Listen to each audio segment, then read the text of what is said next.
I guess, I'd love to know from people who are students or studying or recently graduated, like, how do you perceive fashion criticism? Do you read fashion criticism or what that means to you? Do you sort of seek out different opinions on social? Like, where do you kind of have discussions about fashion?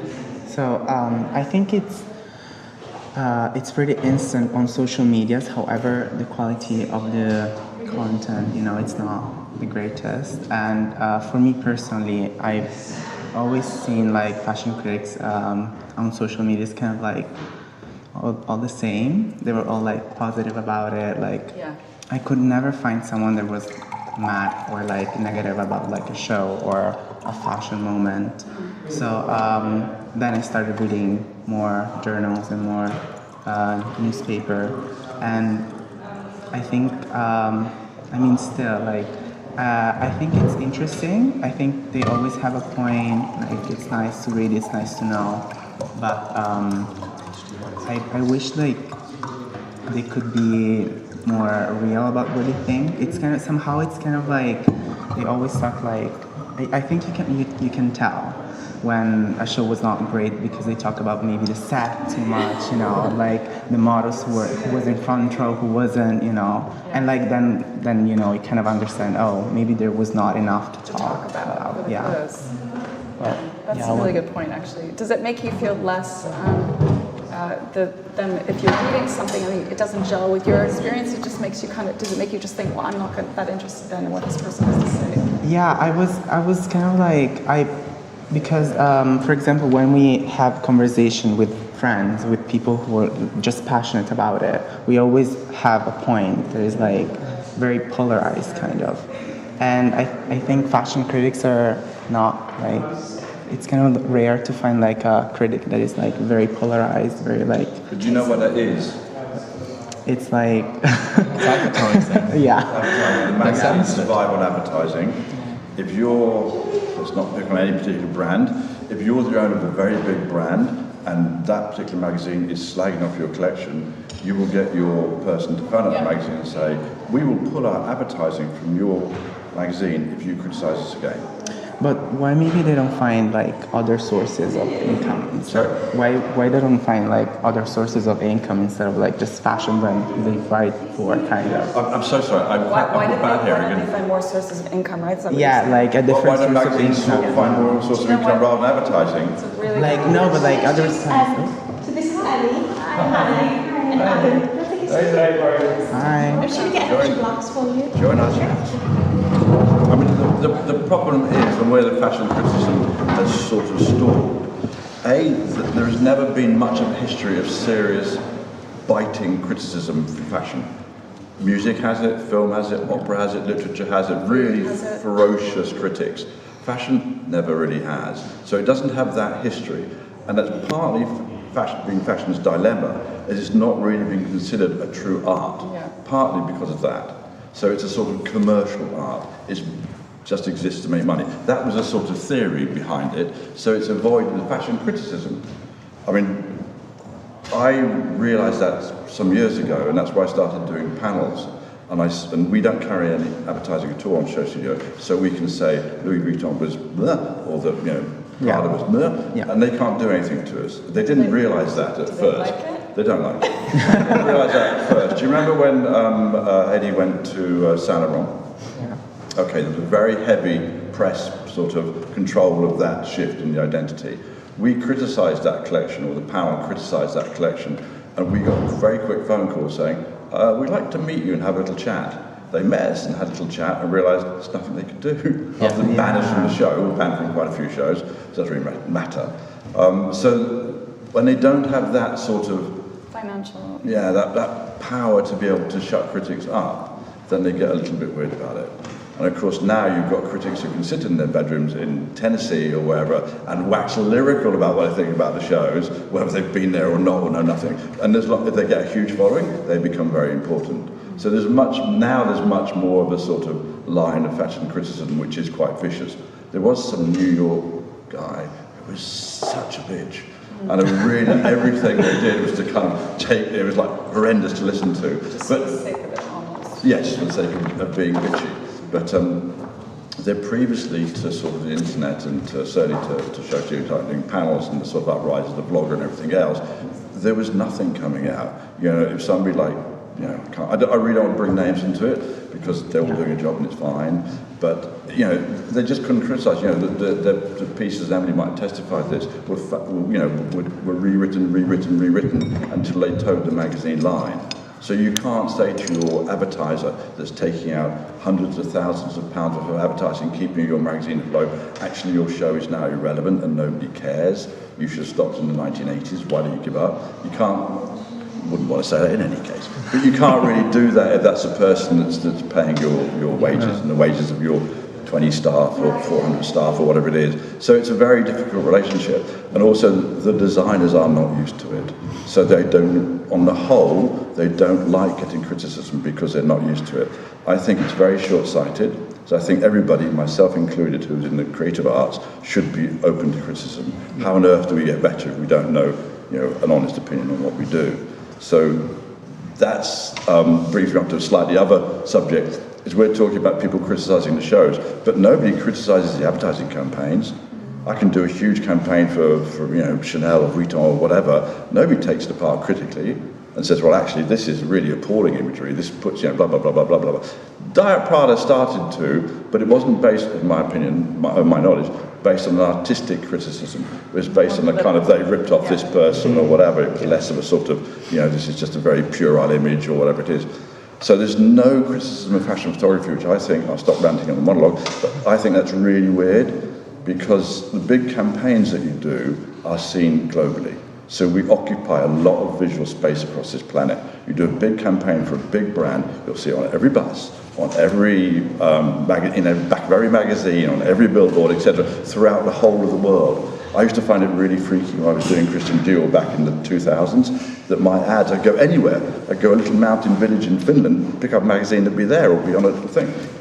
We are so, fashion advertising is so omnipresent in this world, and yet there's no serious criticism of it. So that's where I stand on criticism. That's my opinion of it. But I was going to say, I think definitely in the 90s, like the critic at the Herald Tribune was critical of shows, and she would get moved back the season after. She'd go 3 seats behind where she was sitting, and the designers that's how they would reward her with what I think. But her opinions affected share prices in the 90s, and I think that role as a critic is not the same anymore. I don't think they have that power. Yeah, but that's what it should do. I mean, if you put a record out and you get a really bad review, you won't sell so many records. That's the nature of criticism in the arts. Yeah, but there's a famous female critic for one of the broadsheets, and she criticised that recent Gucci show and was quite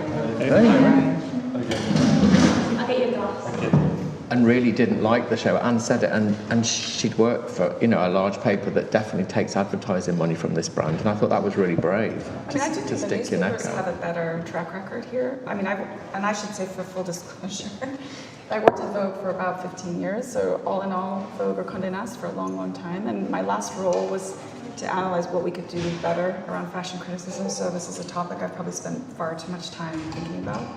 But I think it's, you know, I think the newspapers have sort of kept a little closer to this idea of, you know, I'm not saying it's perfect, but I think magazines had an opportunity to change the model. And I think it's also worth remembering this is a very niche, I don't know how many people, I'd love to hear from some of the students again, like I started by saying, like, what do you feel when you read it, but do you even read it? Or have you just kind of given up on sort of the traditional fashion criticism as being out of touch? I feel like for me personally, it's not something that I gravitate towards, because like now with like everything, You it's don't need just to. like, yeah, it's very consumable, you know, like videos are consumable, like I want to watch something quick, I want to understand the point, and also because speaking about the brand agency, you know, having this power of like, you know, financial power on like certain publications, like it makes it feel, you know, like how many, like what out of a, like what number would you be saying the truth, you know, or like criticizing this in like So a you're truthful skeptical way. when you're reading it? Yeah, it's very spectacle. So I tend to like go for like independent critics, fashion commentators, you know, that are gonna have their own opinion without an influence of a huge brand on it. So that's the most. Yeah. That's what social media has allowed us to have now, is a multitude of voices talking about fashion, and you choose your own person whose opinion you like. But it's, you know, Emily was starting the conversation by saying fashion has really changed. Certainly in the last 20 years since the advent of the internet and social media. You know, before it was a very much more monodirectional thing. So if a fashion critic said, you know, a fashion designer, you know, said the hemlines are going up, they went up across the board. You know, there was just one vision of what fashion was. Now, thank God, there's so many different opinions and visions and cultures and takes on it, and, you know, different seasons across the world, and, you know, well, it's much more reflective of the world we actually live in, rather than this sort of very autocratic, you know, sort of. It's the sort of, and again, I want to skirt around names, but what's that film about fashion? Devil Wears Prada. The sort of central character of that was a sort of, you know, the sort of fearful doyen of fashion, you know, who's sort of based on Cruella de Vil. But it's that sort of terrifying fashion critic who will sweep in, and that character has been very dominant in fashion since the 1950s. And so you can look back at films like Kiet Vu, Polly Magoo, which is William Klein, I wouldn't say piss take, but it's a William Klein parody of fashion. And, you know, and there's a sort of, you know, the woman walks into the fashion show and nobody sits until she's there. And, you know, she sits down and then the fashion show starts. You know, and that was in the 1970s. And then you've got people like Diana Vreeland and people before that who were fearsome and also very feared within the industry because their view was the view. You know, now we have a multitude of views, which is a much better situation. I wonder, like, I'd be really curious to hear from you guys, how, or you indeed, because you're leading the direction of the curriculum, but how do you know, or do you look at like fashion criticism? Or is that even a consideration for you? I don't look at it much anymore, personally. I experienced it pretty rough firsthand. So the first piece of criticism I ever got was actually from Show Studio. It was Alexander Fury, I remember. Excellent. Yeah, it was Alexander Fury, but it was good.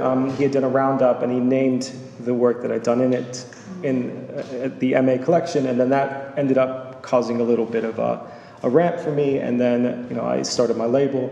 But then I went to Paris, and then the first real criticism of an actual show that I had done on schedule was Tim Blank's.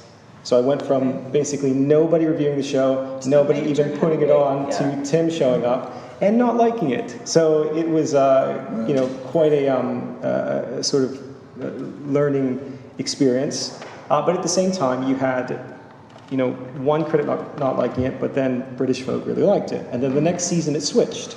And then the season after that, it was kind of lukewarm. And then after that, everyone liked it. So it was that sort of thing where I got to the point where I just kept thinking, you know, I just have to build this work and these collections based off of the feeling that I have and how I want this label to progress. At the time when I started at Guy Laroche, Demna had just come out with Vetements about 2 seasons before. And you could feel in Paris that that's where it was going to go. So you had a real dilemma, at least I did as a creative. I can do one of two things. I can either follow that, but never really try and stake my own claim. Like, I knew it was going that way, but I knew that if I did that, at some point, somebody's going to say, that's Demna. Or you say, okay, well, maybe I can carve out a little piece for myself. And when I look back in this in 10 years, I can say, I gave it a go. I tried my own aesthetic. So that's kind of what I did. But, you know, going forward, I don't really look at it that much, only because I feel that I understand enough about the ecosystem and enough about culture and design, and I've seen it shift over 20 years that I feel like I can read where it's going next, which is what I try to give my students in that curriculum.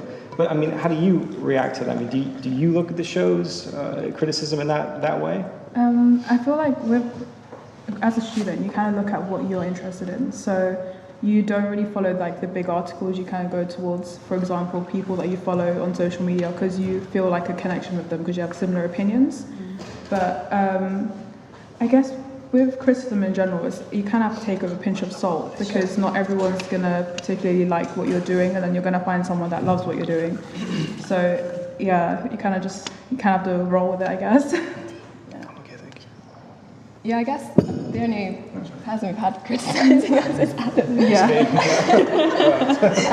But I feel like it's... What about your fellow students? Do you not get Yeah, roasted? well, I think at the start we were all kind of like, oh, it's really nice. And then as we got into it and we'd be like, what do you think of this? Like, I need someone that's going to be honest with me. And I guess like you kind of need that to kind of grow. And we're in that kind of space where we're like still young designers and like trying to find our feet. And we need someone to be like, I mean, Adam's very good at, you've got something here, but you need to work on this, or, you know, develop this slightly. And it's kind of almost like nurturing us in a like critical way to help us like develop and kind of reflect. And I guess like kind of develop things in a way that's gonna push us. They're used to it in a way. The problem is if you're a designer, and Adam will testify, I hope, to this, you know, there's a lot riding on it. It's the business part. You know? Yeah. I know personally a few designers are out there at the moment, the head of houses, and they say they're the head of the house, but actually they're on a contract. Yeah. And if they don't do well, if the sale figures don't increase, etc., they're out. So if you do a piece on them and you bring them down, you say, well, actually, this is whatever it is, and you criticise it, you could cost them their career.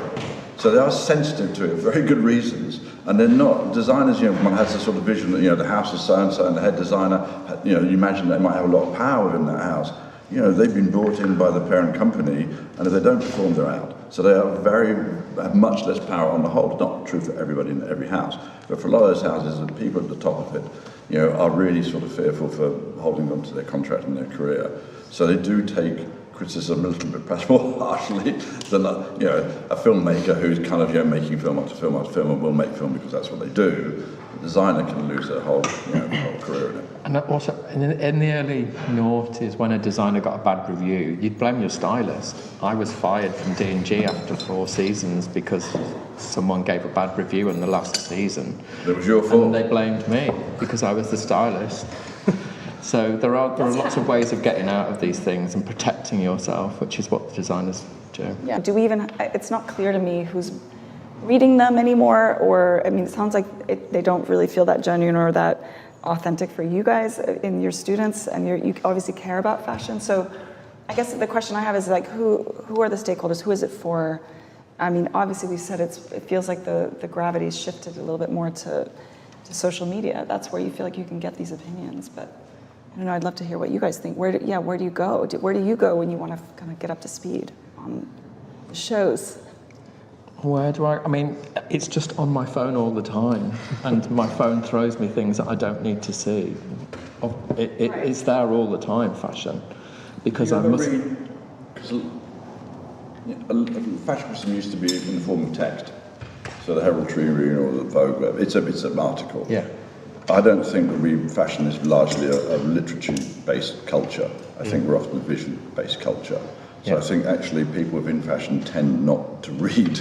Yeah. Well, the PR does. The people at the brands do. Yeah, the brands do, I'm sure.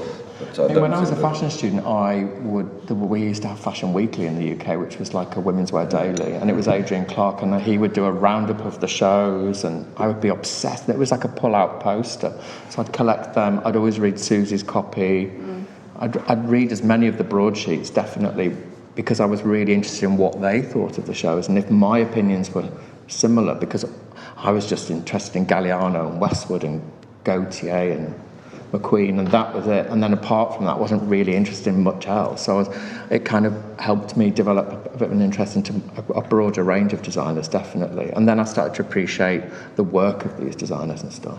I liked, now I like to look at the comments underneath posts. Yeah, So really since you're doing this, you're not actually doing the reviews for each show. The only ones who are doing it are like BOF and a few others.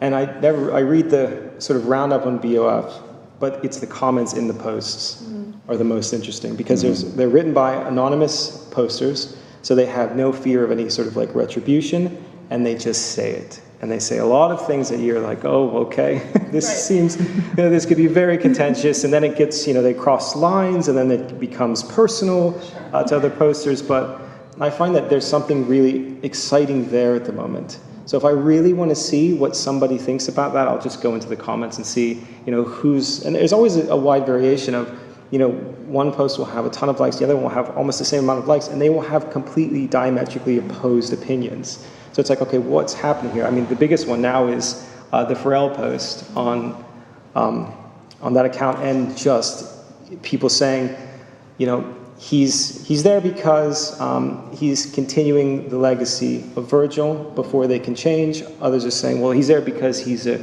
creative genius. Others are saying he shouldn't be there because he's not a designer. And it's just this massive sort of jumping off point where all these opinions are growing. But I mean, I'm almost 40, so I have a different sort of relationship with social media as somebody who wasn't online when I was young. But I mean, are you looking at the comments and those sorts of things, or is it more like just like influencers in that sense? Sometimes it's the comments. Like you'll look at a collection, so for example, the Louis Vuitton one, and because if you enjoy what you're seeing, you tend to look at what other people are saying because you're like, where's everyone's standpoint here? And the comment section is a very brutal place. So once again, you have to take everything with a pinch of salt. So yeah, I think the influencer thing's a bit of a sticky area at the moment, simply because you can be paid to talk and you just don't disclose it. Yeah. So it's more you look at the post, you look at what people are saying, and other creatives that you know and you think are well trusted, mostly. Yeah, that makes sense. I mean, I feel like that trust element's really important, right? Yeah, but the majority of those awful comments are by someone with 7 followers with a private account. You have no context of where this person's coming from. Yeah. It just becomes some bitter person in a bedroom spewing fire all day, where actually if you can see who the person is and what their followers are and stuff, I find that more interesting. Also, I think brands really look at these things as well, because it's like, this is direct to market these days with social media. So it's like, what's that bag worth putting on? Should we do more bags in a show? Should we show more belts? Yeah. I know when I had a friend that was styling Vuitton, and she did a season where she just used every belt and every bag, and the sales tripled just because there was more belts and bags in the show. The dynamic also between critics has changed a lot, because I mean, there is actually, I feel like we should give some credit to, like, I don't think they usually take a negative light. I worked at Vogue, I can tell you that there's a rule, it's not even an unwritten one, that you shouldn't be overtly critical. So the idea is that you can discuss the points that maybe that have inspired the criticism, but you don't spell out the criticism.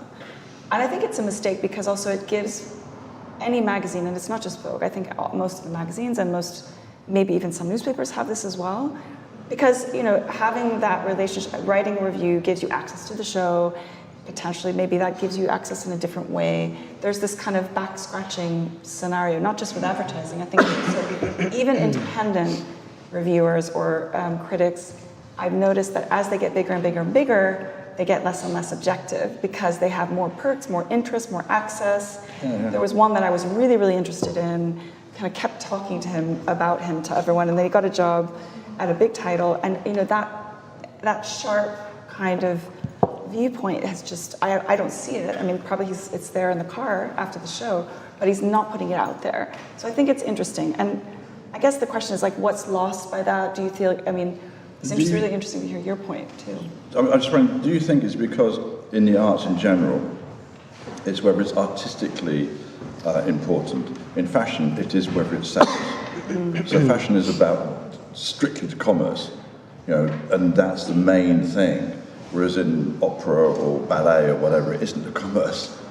It's the art of it. And I think people aren't really criticising fashion on the art of fashion. They're very much about, this is not going to be good for the brand, it won't sell, blah, blah, blah, blah, blah, blah. And they should say it doesn't matter. We should criticise the art of it. I guess when you kind of see these like crazy MA collections where people put their everything into like making, and they have like no restrictions, they're not like thinking like, should I have a zip with this, or can I have buttons? Because you're not thinking about costs and production and all of that. You're just like able to like go for it and be crazy, and then they get placed in a brand and they kind of lose that kind of shine almost, because they have to like think about all these other things, or they're put under pressure to kind of. I think it's that commerce in the arts, and it's just very much, all the arts are commercial, so it doesn't mean that because you're showing a white cube you're not commercial, you'll be paid a lot of money. those huge white cube artists and Gagosian and everything are making a fortune. So money is really, really important in that equation. But fashion doesn't really exist without commerce. It's just there, which is sort of crazy because it should be. And I think it's those things that hold it back from being recognised as a true art form. And there is that debate, whether fashion is art or not. I believe it is. Other people believe it isn't. And it's the argument usually hinges on whether it's just because it's commerce and that's it. But having worked with great designers like Lee McQueen, John Galliano, etc., those are genuine artists. I mean, there's no two ways around it. So I think it's a fairly unpleasant relationship between commerce and the arts in any case, and I think it's very much more upfront in fashion. And I think to some degree, these big houses are money-making machines, and that's what they care about. They don't care about the art of fashion. They care about whether it sells or not. And I think that's not where I'm coming from to fashion. I've come from the art of it, especially in image making. Interesting. I don't know. I mean, I'd be curious to hear from you because you're a women's wear designer, right? And do you feel like, do you take on, like, how do you think about criticism, or is it even part of what you think about for yourself when you're creating? Like, according to my personal experience, I graduated from Central St. Martin in the pandemic year 2020. When I prepared my graduate collection, I was so nervous. Like, what kind of comment? You were just petrified of the comment section. Yeah. Yeah. And then it turns out there no show at all. So I'm actually, like, during that year, I'm really want to read some comment, even like some bad, but it's just so quiet that year. Do you think people are afraid to be impolite or sort of afraid to offend you if they give you feedback? Before pandemic, I think I just a bit nervous about the bad feedback. Yeah. Now you're ready for it. Yeah. And I feel the whole fashion industry is like become faster because of the pandemic. Also, there's so many things back to digital. I think also affected by that. That's true, actually, you're right. I'm really curious to hear more from you because you obviously kind of experienced the criticism coming at you or felt like it was coming at you. Did it ever feel like it gave you information that you needed or that you felt like you could sort of take it on as a brand or as a designer or as a creative? Or did it always feel kind of like you just had to manage it from the business side of things? It depended on what the criticism was.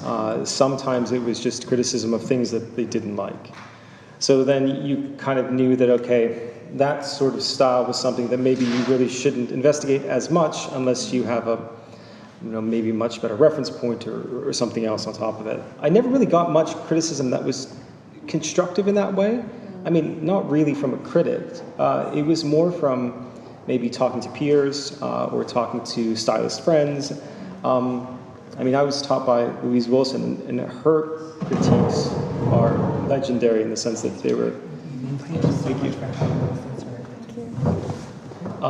Her critiques were legendary, but she would be very. She would have positive things to say within them. So, I mean, most of the critiques that I got when I was in the industry, I basically used them to kind of build a roadmap of what not to do. There was one that I got that talked about how much they liked the cut of the trousers, which is like, okay, well, I guess I'll just do some more trousers. But that doesn't really tell you the creative direction of it. You're like, okay, I'm good at that, I guess. So, but a true artist shouldn't follow their audience in any case. I've got no idea why I said that, but that seems to make some sort of sense.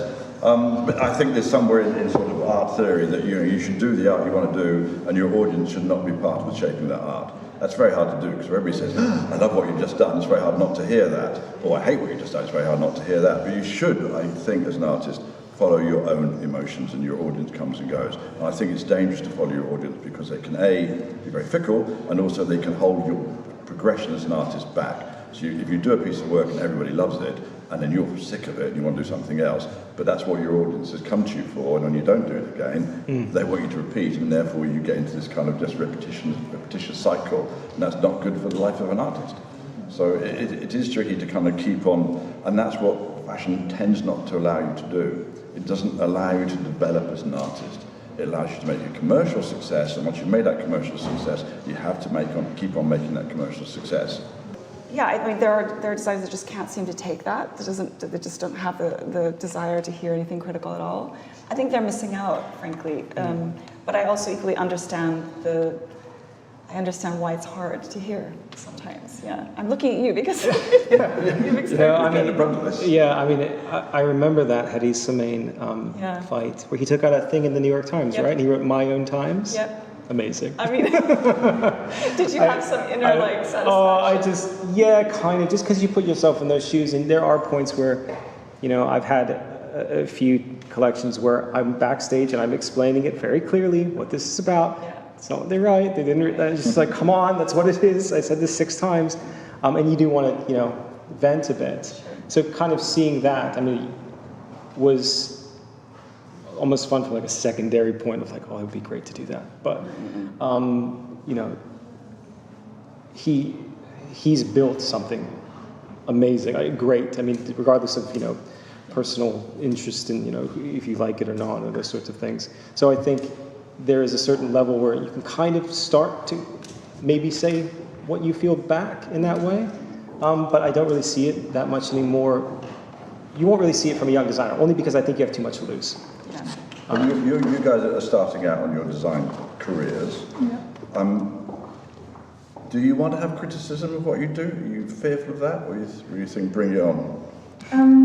It's kind of a mix of both, because at the end of the day, you need the criticism to try and figure out what you're doing, and if the stuff's going to sell. But at the same time, you kind of want to do what you're doing. Like, as an independent designer, you don't really necessarily want the feedback because you know who you're marketing for and who your target is. So if someone outside that target wants to give criticism, you're pretty unbothered, to be honest.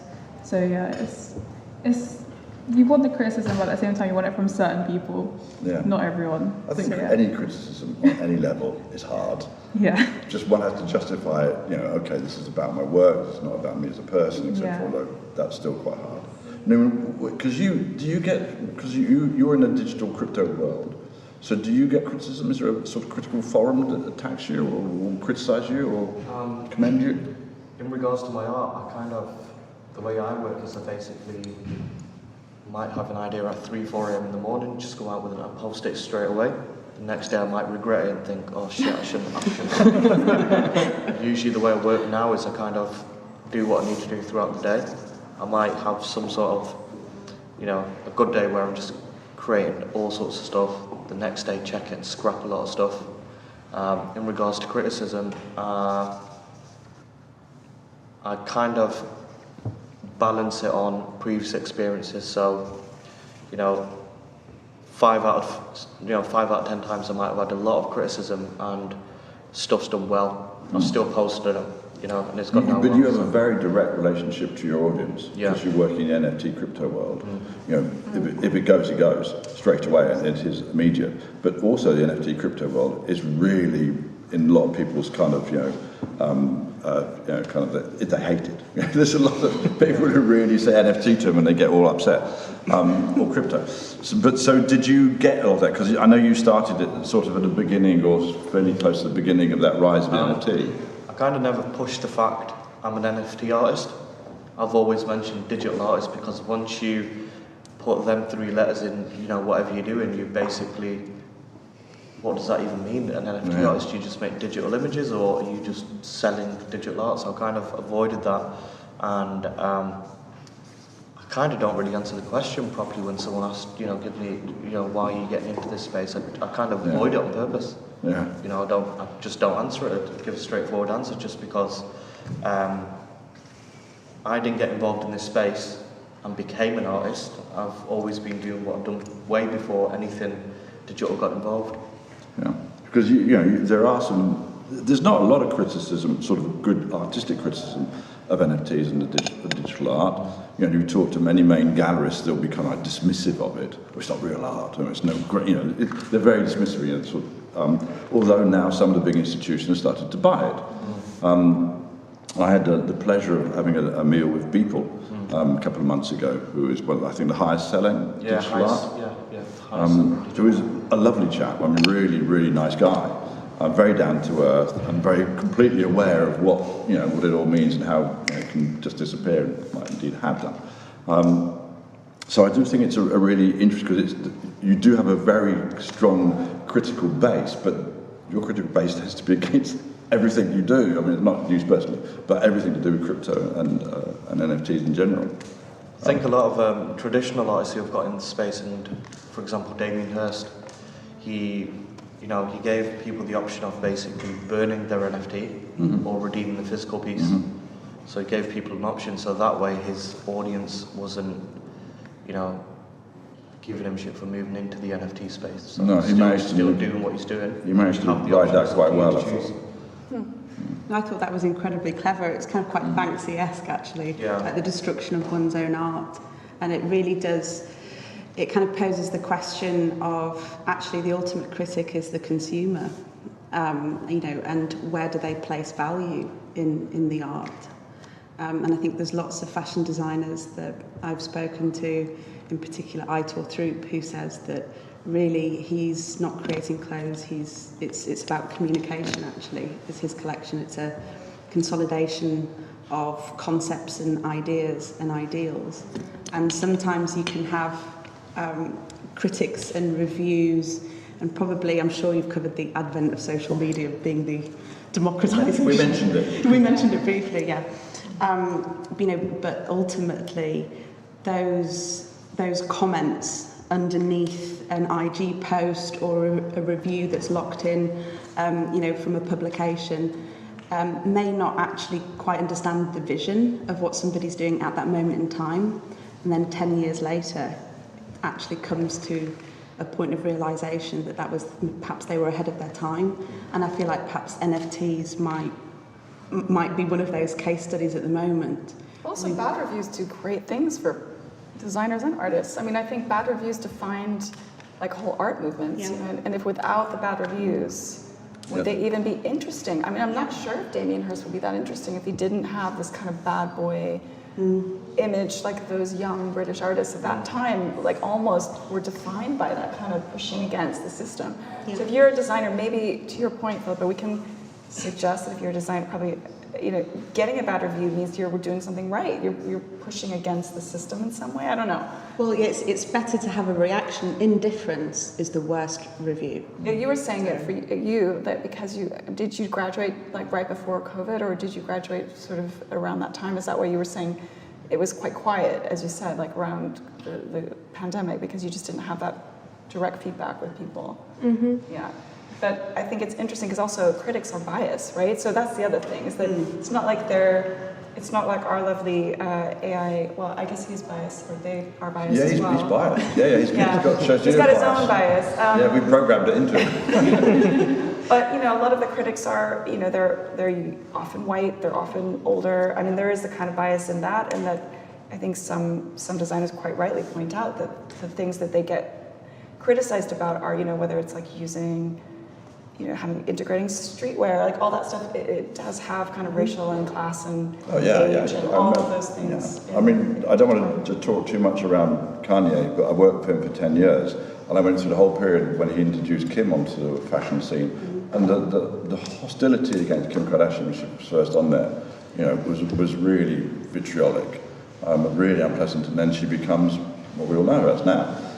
I mean, I think firstly on the subject of criticism, I think something I noted down for myself is that we're policed these days in terms of what we can say because of fear of the repercussions.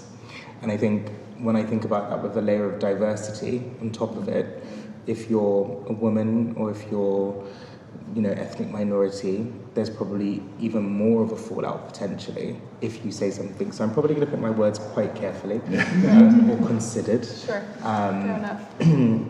I think the show was interesting, but it was more of a spectacle. It was much more of a vehicle for publicizing this machine. You've got Beyonce, you've got Rihanna, you've got Jay-Z, you've got everybody, not just sat on the front row, but also walking in the show.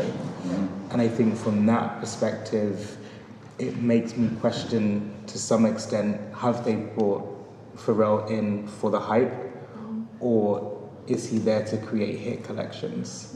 because to be fair, I lost track of what was happening in the show.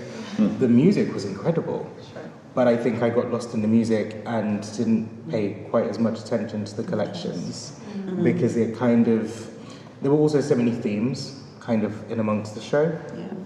So it didn't necessarily feel as ground perhaps as some others could.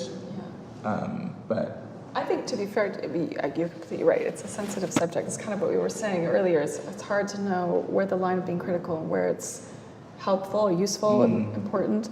But I think, I wonder, because Vuitton has always had a tradition, at least for the ready-to-wear collection, of always making the show the spectacle that sells the. Andrew was here earlier to sell the shoes and the bags. I think it's primarily. I haven't seen the numbers, so I don't know for sure. But it's led by its accessory sales, and so the clothes that are. This kind of sail that pulls the rest of the brand. And so it's really interesting that in that sense, it makes a lot of sense, the collaboration, the appointment of Pharrell. I was going to say collaboration. but it does feel like a collaboration to an extent. Yeah, it does actually. What about you, Nasi? What did you think? I didn't quite watch the show, but sort of I saw it from social media, and I have mixed feelings because on one hand, I'm thinking, should we give opportunity to people who not necessarily come from a fashion background or have studied fashion to do something creative and something interesting? And this is what Virgil kind of did, and it's a successful formula. On the other hand, the purist inside me is but shouldn't we give opportunity to someone who actually knows fashion, who has studied Vuitton and the rest? But on the other hand, I agree completely with what you said. Louis Vuitton is one of those brands it makes sales from their accessories. We all know the bags. It doesn't make so much money from the beauty. It's purely the bags. Why not create an amazing spectacle, an amazing event, which a fashion show is an event at the end of the day, and just make more money. Get the bag, literally. Or the virtual, or the metaverse trunk. Yeah, we were talking about that earlier and how much those are going for. So it's quite remarkable in that sense. But yeah, I don't know that Pharrell cares that much if he gets negative criticism in this case. Do you? Yeah, I do. Do you? Yeah, it depends how Pharrell sees it. I think what it is almost certainly is they want to sell more stuff. And however they'll sell more stuff, they'll sell more stuff. And Virgil kind of broke the what people expect of a designer and changed the game up. And so I think that makes the entrance to someone like Pharrell much more sort of, not expected, but much more possible. But I think that ultimately they're about selling, and that's a little bit of the conversation we were having earlier on. There's a lot of us, I think, around this table come from an idea of the art of fashion, and not the selling of fashion. He's a very well-dressed young man, and he's a very good musician. He's used to criticism on his music, because music has a good critical forum. He might not be so used to the sort of criticism he might get, because it'll all be based on sales. But yeah, I think it would hurt him if he said, these clothes don't look exciting or derivative or whatever. Of course that would hurt him. Just as a human being, he wants to do his best job. Exactly. But I think to that point, he is a human being, and we're all impacted by negative criticism or commentary. He's had that recently with, or from Khalees, for instance, about the part of the track on Beyonce's album being used, and she didn't give the rights, and so on and so forth. So I'm sure that affects him in some ways. Yeah. But he's able to build a kind of wall around him that, to some extent, won't or can't be penetrated. But at the same time, if the product doesn't sell, he will be. It's a direct feedback. Yeah, exactly. Work in That's a way, so true. which is a bit sad, but at the same time, just to add on what you're saying, I find the topic of criticism a bit difficult, because sometimes you can't make decisions on your creativity and the work that you want to put out based solely on criticism, because it's again, I think it's an attention or a focus problem. It's if you on the internet, if you want to find a negative view, you'll find a negative view. If you want to find a positive thing, you'll find a positive thing. So sometimes it's good that everyone has access and they can say the view, and yes, they can form their own opinion. But in the same time, it's just the oxymoron of choice, no? There's like so much choice that, you know, you can, as a creative, you can get sort of like lost in the sea of like opinions and styles, and you're like, okay, so what do I do? You need some objectivity to be mixed into the conversation. It can't just be purely positive about somebody's work, because actually, what does that do to push boundaries or to move things forward? Actually, it creates limitations. Yeah. But I also question, actually, with this, how much we're actually critiquing Pharrell's work or the team's work. Because actually, I don't imagine Pharrell, you know, we saw, 40 people come out at the end of that show, which was great to see. But equally, what were all of their roles and what was Pharrell's role in this entire production of the collection? Music?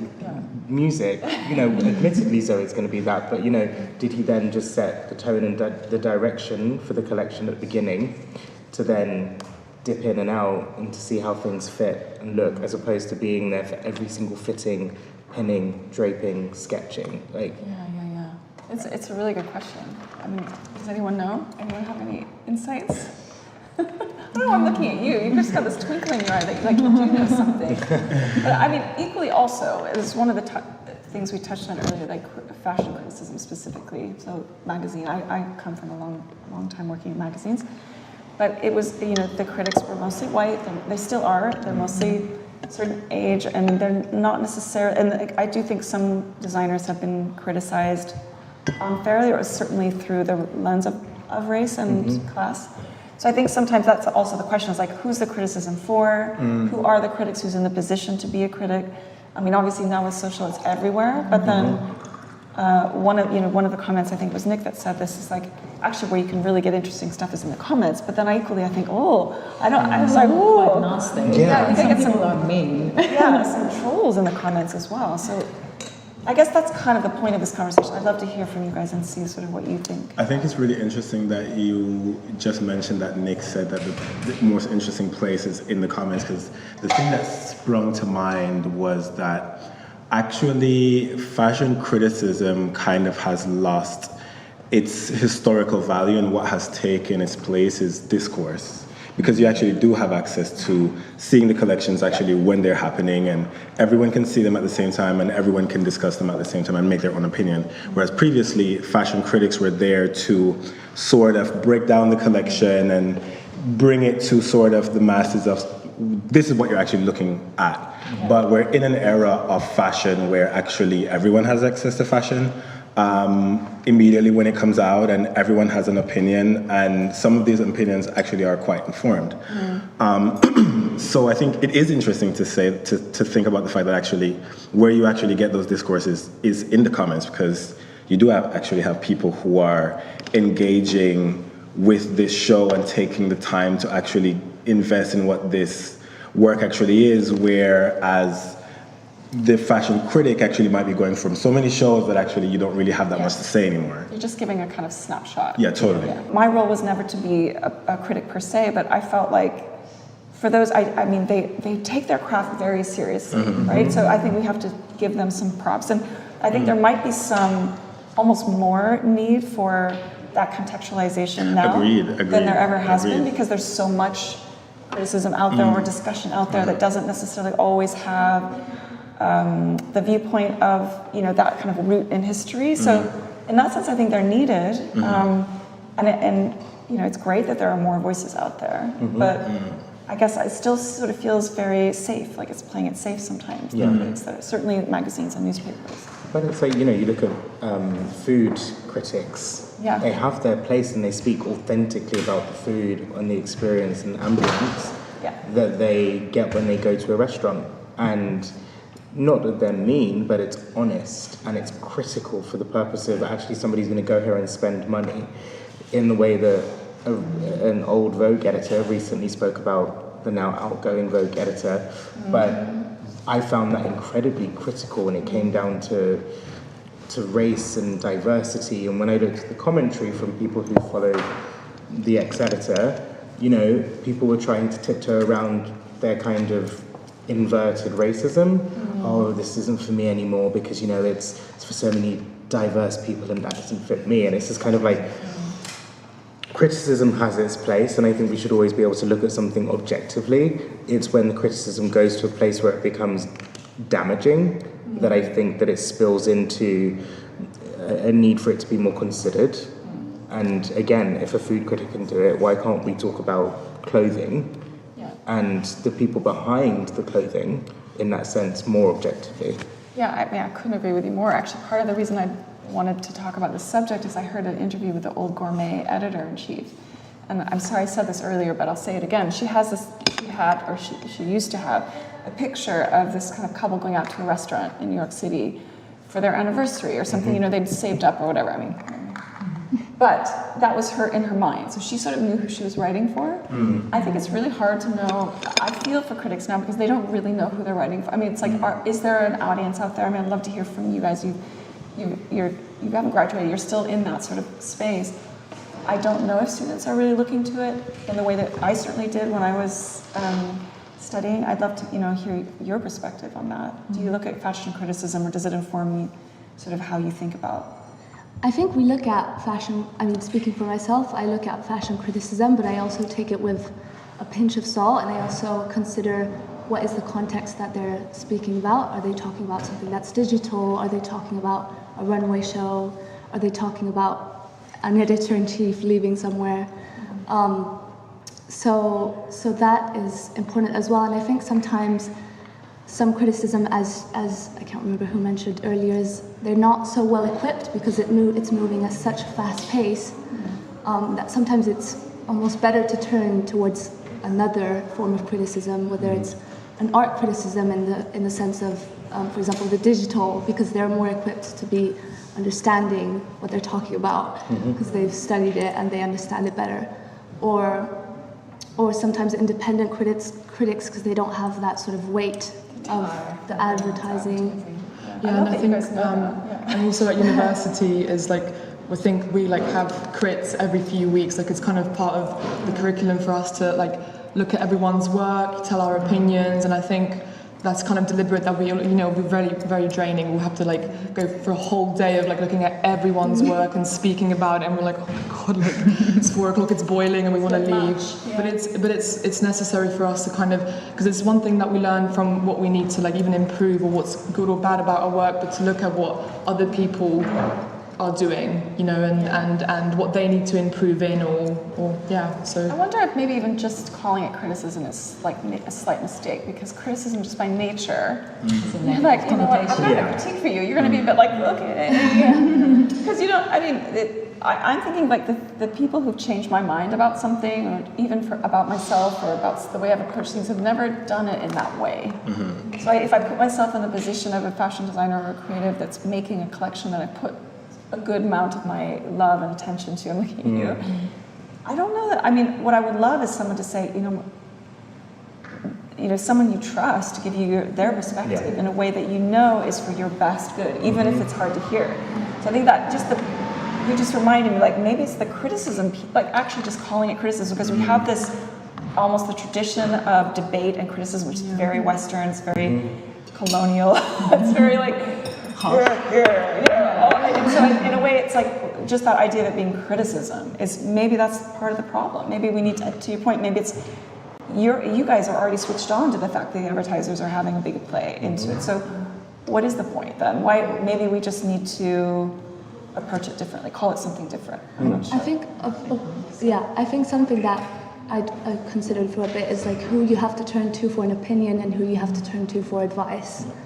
For advice, you might go to someone that's closer to you, that understands what you're into and what you're not, and they might give you a reference that you really enjoy. Whereas for an opinion, you might turn to a different person that's going to tell you maybe aesthetically, But criticism as a whole, you mentioned that it's sort of becoming obsolete in a sense where you're not, the critics writing aren't sure who they're writing for, but I think we're viewing criticism as text, and that's always been so connected. And when we think of criticism, we think of literature, something written, but in reality, criticism can be a reaction to anything. It can be an informed reaction in the form of art, it could be a film, it could be something you say, literally your facial expression, your body. I think thinking about it in that way can help harness it more, make it relevant for today, because people aren't reading fashion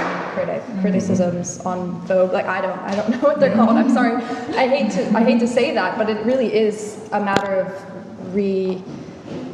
rethinking what criticism is, like you're saying. Yeah. And I think it really also depends on where you are at the industry. I think for us is because we're so early, we're all first year students, it's sometimes you don't know how much criticism you should actually take because, you're still not sure about yourself, what you want to do, what kind of work you want to put out there, and how much advice you actually take from your tutors or even peers, and how much you're like, hang on, actually, you know what, like, I love doing what I'm doing and I'm just going to continue doing that, because like you're still very unsure of yourself. Often it's very difficult to balance that out, I think. Adding to what you said, I think also you should choose your critics, but also you should choose your enemies. Like you don't want to be liked by everyone. You want some people to not like you. Yeah. It's actually reassuring because it means you're in a different path and you want to separate yourself from something that doesn't sort of feels like you. So we talk about criticism, but sort of obviously has like a negative connotation, but in the same time, your enemies are very useful because you want to be separated. You don't want to be, like someone who doesn't sort of like express what or has the same ethics. Yeah, that's a really good point. I mean, I'd love to hear from you because I know you're in it. You're making work. Do you feel like criticism resonates for you, or do you feel like you have to kind of keep the people around you, like a counselor who will give you feedback? I think both are true. I think for me, I don't know, I've had a kind of difficult relationship with criticism being used as a space for just giving me anxiety. Like truly, when I did my first show with Fashion East, it was in COVID, and it was just something that went live online, and there was nobody around me, so there was so much pressure of what people are actually going to say, because that's the only reaction that you can get, because there's no one live, there's nothing in person, and the only feedback you get is what's written about the collection. The feedback has always been... Well, that's making me anxious. Just so much anxiety. The feedback has always been good, but just the space of sort of looking to this feedback as the sort of penultimate reaction that you get for the work that you've done, I think, is not necessarily the best course of action for how you sort of value your work and measure your work. But sort of going through that process, I think for me, what I find to be interesting is that I do think that there is value in criticism, because human beings, we have a very short memory span, and there's a lot that actually happens even in just 1 year in fashion, right? And usually the fashion critics have been around for a really long time, so they've seen the history of where we're coming from, etc. So I think there is a value in even sort of the designers that I used to look up to. A lot of those writers are still writing, so I do value their opinion, but for me, I think the relationship that we have with the way that information travels has changed, but we haven't updated a lot of the way that we write about and talk about things systematically. And I think that's really where the problem is. It's not that there's anything wrong with criticism, it's just that there's so many other ways of critiquing a work, and there's so many other valuable sort of ways of digging into what the general public, and also just the general public also having an opinion. I think sometimes it's a new thing, right? And it's happening, and it's like happening right in front of you, and sometimes actually you get their opinion before you even get the critic's opinion. They don't love that either. No. But hey, it's instant. The shows go up, comments start rolling in. I think there's a disconnect systematically with where we actually are in society, and how the things that we hold to be valuable, so valuable that we refuse to break and shift and how these things actually function within society. I think fashion discourse is extremely important. I think it's important for a large range of people to be a part of these conversations, because fashion collections are not just being made for audiences that look a particular kind of way. So sometimes actually it's more valuable to hear what the people in the streets are saying about your work, because that's really who you're speaking to. Yeah, and they don't have a vested interest. And they don't have a vested interest. It's just, they just say how you made them feel. And I think that is quite valuable. Yeah. I mean, another factor, because I think certainly we've got, that's very fascinating to hear your perspective on it. I think it's interesting because also you have another layer. I mean, it's always been there probably, but it's always been kept quite separate, which is, the critique on brands for being or not being sustainable or not being circular. And that's another, it feels really interesting because I work in that space. And it's fascinating to me to see this other layer of critique based on different parameters and often within the fashion world, on one hand, it's like this cultural mirror, it's a cultural reflector. But on the other hand, it's very insular. It doesn't change doesn't change that much in some ways. And I think there's resistance to, they talk a good game, but there's a real resistance to really taking that criticism on. We've had this conversation before. My way of sort of navigating this is I won't believe all the compliments if I'm not believing all sort of the negative bullying, sort of nasty comments. So sort of you have to find your balance in this. But I don't think that the comments need to be nasty though. That's the point. I think when they're nasty, then it comes from a place of malice. I agree. And I think, it's really important, again, balance is the key word. We, with our summer school, and we have 14 to 17-year-olds, or with our mentees or workshops, at the end of a session that we do, I'll always give constructive feedback about somebody's works. We did a photography workshop, and actually we looked at everybody's pictures in front of each other to kind of take in what it is that they've created. And we might say, this one's amazing because of this, and actually perhaps you could have thought about shooting this in a different way. And it's again so that they have something to contrast against when they're shooting or creating something the next time. So it's never to tear you down. It's actually, and I think it's really important, and I know you were saying as a student, sometimes you don't want the criticism or the feedback because actually you're finding your feet. But I think sometimes it helps you to get onto more solid ground. And I think, so I think we always want, I think it was the opposite, we always want to hear it, and we're also so used to it. It's kind of just an everyday thing for us. It's just at the end of it, how much do we actually take from it? I think if we don't get, sometimes if we don't really, get any feedback on our work, it's what did I do wrong? That's what we usually always, not used to, but basically it's just an everyday thing. And I think often when they're critiquing our work, that's when we know they're actually caring about what we're doing, and they really want to help us improve or take certain parts of that and then develop that in the next work. And I think especially in first year, a lot of our projects are built like that as well, that it's so quick and so fast paced. It's always one technique or a way of how I work, and then I take that on to the next project, which is a completely different thing, and kind of just building the whole picture together. But that often is quite difficult, I think, to put the puzzles together. And I think it depends on how old you are, how much experience you have. There's a few of us who are very young, a few of us who are a bit older in the course, which then means that we've got previous experiences and we're able to put the picture together ourselves, because that's up to you. But I think one of the things that I guess you're also speaking to, which also jumped out to me, is everyone has a different relationship with criticism. You're both at CSM, right? Yeah. I think CSM is a great place because it forces you to become comfortable with criticism, but actually most other schools don't do that. So I think you're in a good place to sort of develop a good relationship with criticism, because it does actually make you stronger in your point of view, because you've considered what everybody else in the room had to say and then came to your conclusion. My question is, for designers and also models, of course, it's how do you take that criticism if you're not used to getting it? How do you? Well, for if me, you want to survive, or if you disagree with it. Well, I think that's the thing. For me, what I always encourage my students or whoever to do is to stop listening to what's being said and try to figure out what they actually mean when they say what they say.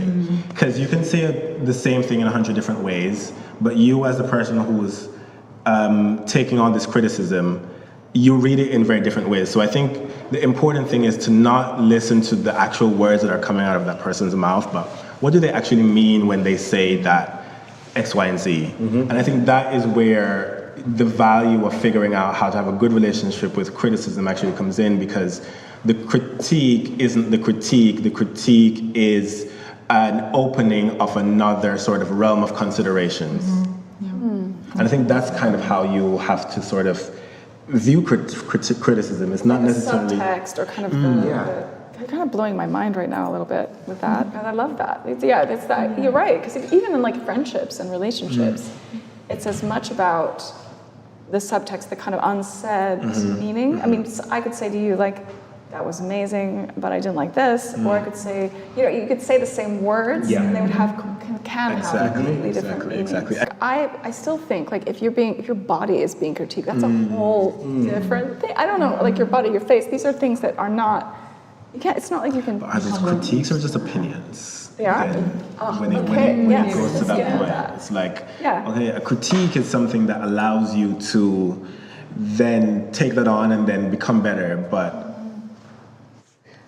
pointing out something about the way that something actually is and will not change, I don't necessarily know if that still constitutes as critique. Yeah, you're probably right. I mean, I don't know, for me, sort of like, well, yeah, obviously I value the opinion of others and people that I trust, but also I feel that it comes with what are my goals? Like, do I want to please my mom? Do I want to please my agent? Do I want to please myself? So it's like, I feel also it's like a matter of goals, because, everyone can say whatever they want, but, at the end of the day, it's you and your work, and it's what you want to put out there. Like, you're taking sort of like the risk of putting yourself out there. Obviously, some people are going to like you. Obviously, some people are not going to like you. But again, it's what do you want to achieve? Because what sort of like would make my mom happy is different to what would make myself or my agent or a brand or a magazine happy. So again, I think it's like doing this internal work of actually finding the like super sort of like clear goals of what I want to achieve. And then,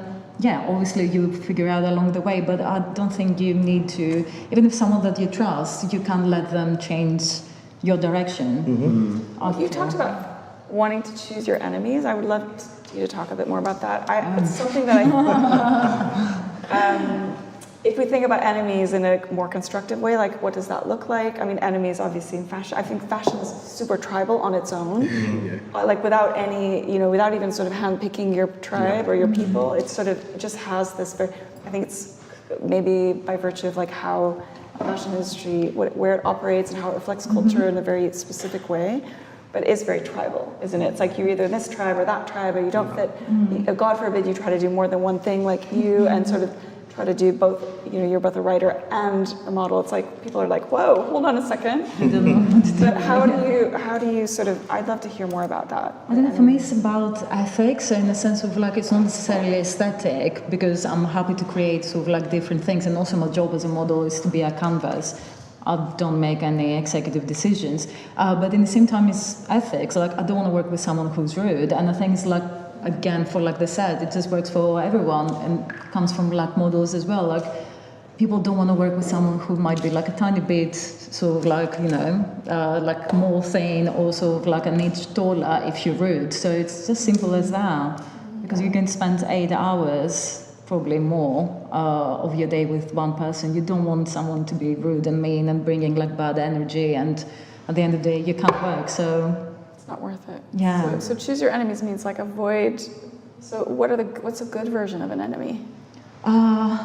Someone who's rude, someone for me who's, again, it's like completely up to me. So it's like, someone who's like super conservative, someone who sort of like doesn't want to progress, someone who's just mean for the sake of being mean, just, as a power play. And, we've all been in work environments when we've seen those people. Yes. They're quite toxic. But do you seek, because I'm still getting my head around it. Yes. Do you seek out these people, or is it that you avoid these people? No, but if it's like, if I have to work with them, like, I'm happy if they don't like me, because that means that I'm not that person. So brilliant. I don't want to be associated with, it's branding at the end of the day. If you say it from like, a fashion perspective, like you don't want to be associated with someone who's not a good person to work with, no? How do you feel about criticism now? Because obviously that was when you were graduating. Do you feel the same? Do you feel kind of like, ooh? Or do you think bring it? Yeah, sometimes I really feel annoying, but it depends which day I feel I have a good or bad mood. That's true. Yeah, but now I think I like my heart kind of like how to say mechanical, like a stone something. I just get used to it. Yeah, I love to hear more compliment, of course. But I think you're amazing. And also I think which is criticism really can help me to improve. Yeah, especially the professionals. So yeah, I really care about. Yeah, of course. Yeah, of course. yeah. So you seem to have come up with a good understanding. I still ignore my parents say. I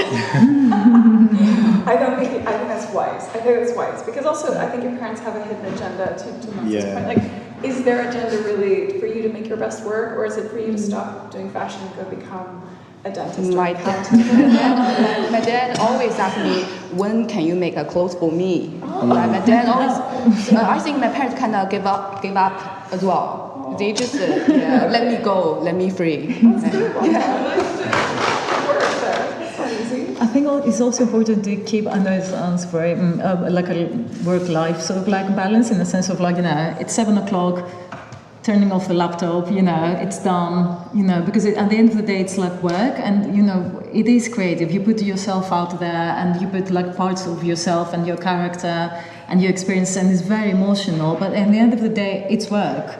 And okay, someone might not like sort of like the dresses that I make, but I'm still a nice person. So sort of like I think it's also good to have this balance or have sort of like some sort of yeah, exactly, and some other things to keep you a bit grounded. That it's fine, even if it's amazing, it's fine. Like it doesn't mean that I'm a goddess. Sometimes too much compliments gonna make me feel lots of pressure because I should holding it. Keep doing good. In psychology, it says that it has the same emotional substance. Saying something very positive to you has the same sort of like effect on the body as saying something very negative to you. It's still intense. It's still saying to you that you're the most amazing thing I've ever seen in my life. And you're like, okay. Also, like saying something completely negative as well.